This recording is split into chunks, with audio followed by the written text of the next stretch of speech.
Alors, bienvenue dans cette nouvelle vidéo où on va essayer de faire un peu de style. Parce que là, du coup, notre page elle est quand même pas très belle. On a nos articles comme ça. Donc, moi, ce que je vous propose, c'est qu'on va essayer d'ajouter, du coup, Bootstrap à notre site. Alors, on va faire une variante assez simple. Donc là, quand vous descendez, quand vous arrivez donc sur Bootstrap, il vous propose soit vous pouvez l'installer en NPM. On verra cette solution là quand on ira un peu plus loin. Mais on va surtout faire Get Started. Et là, vous voyez qu'il arrive directement sur Download.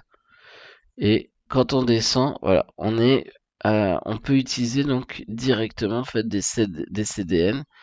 Voilà, ou alors on peut l'installer en Package Manager. Donc, moi je vais aller sur Introduction. Et là, quand on descend, voilà, on voit qu'ici, il nous propose d'inclure directement donc via un CDN.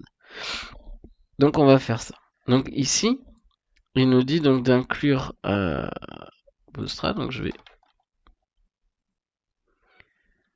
à vrai dire, je vais simplement copier cette partie-là. Bon, vous pouvez copier la ligne en entier, ça va pas changer grand-chose. Hop. Donc maintenant la question c'est où est-ce qu'on met ça? Si on met ça directement ici, ça va pas fonctionner. Donc il va falloir qu'on le mette à un endroit puisqu'on va le vouloir sur tout notre site. Donc on a un fichier qui s'appelle base.html.twig dont on ne s'est pas encore servi mais qui est là. Donc ce qu'on va faire c'est ici, juste au-dessus, juste avant le style sheet, on va rajouter notre ligne. Et en dessous, si on regarde, il nous propose donc hop,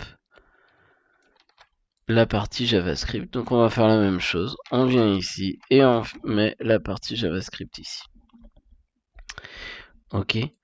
Donc voilà. On a fait ça. Maintenant on rafraîchit. Et là, il n'y a rien qui a changé. Alors on se demande pourquoi. Parce qu'en fait, il va falloir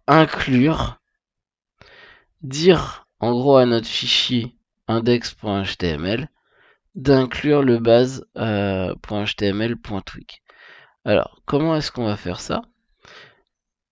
Le plus simple, si on retourne sur notre documentation donc de Symfony, quand on clique sur Template Twig, si vous avez pris le temps de tout regarder, on va avoir ici Rendering Template. Et si on descend un petit peu plus loin, Template Inheritance and Layout. Et en fait, ici, on voit qu'on peut donc créer un template base. Et quand on descend, on peut l'utiliser. Donc c'est ce que je vais faire. Vous voyez, on a juste à rajouter dans notre blog layout. Donc nous c'est pas layout, c'est directement notre fichier. On va pouvoir étendre en fait de base.html. Donc ici, juste au début, je rajoute ça.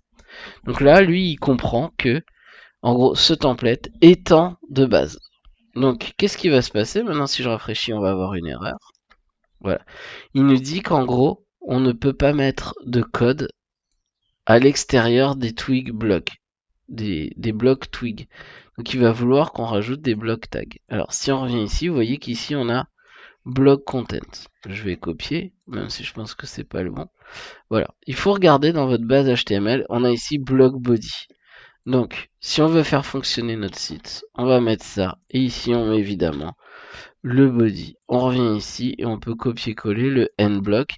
Ça marche toujours comme ça, Twig. Hein, vous l'avez vu pour le for. On a for and for. Là, on a blog and blog. Là, on save. Et ici, on rafraîchit. Et là, si vous avez vu, on a bien, du coup, du bootstrap. Alors, du coup, ce qui serait sympa, c'est de rajouter, d'utiliser le style, par exemple, des cartes. D'avoir des cartes un peu comme ça sur le site. Donc, je vais copier-coller cette partie-là. Et je vais remplacer en gros les UL. Enfin, je vais virer les UL et je vais remplacer les LI qu'on avait ici par la structure que me propose la documentation. Hop. Voilà. Donc là, on nous propose des images. Pour l'instant, on n'a pas mis d'image, donc on le retire. Ici, on nous parle du titre. Donc on peut copier-coller ici les choses. Hop. Là, go somewhere, peut-être qu'on peut mettre voir plus. Et on verra pour le lien. Pour l'instant, ça sert à rien qu'on fait puisqu'on n'a pas encore créé la page d'un article. Et ici, du coup, on a carte texte. Ici, on va mettre dans un premier temps article.content. Hop, on rafraîchit et voilà. On a quelque chose d'un peu plus sympathique. Donc après, ce qu'on peut faire ici, c'est éventuellement autour, on pourrait mettre div class égale row.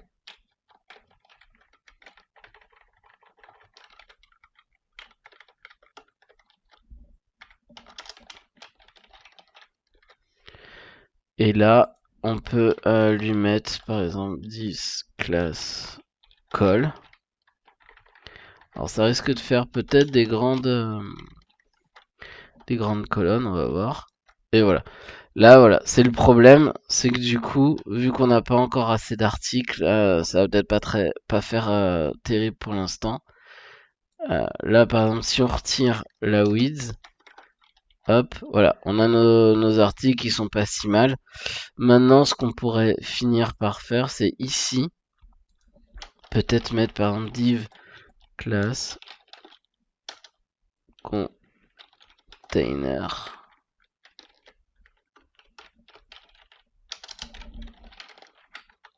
Hop.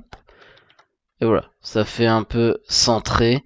Après, peut-être que là, après, il faudrait rajouter, je sais pas, peut-être un H1 et mettre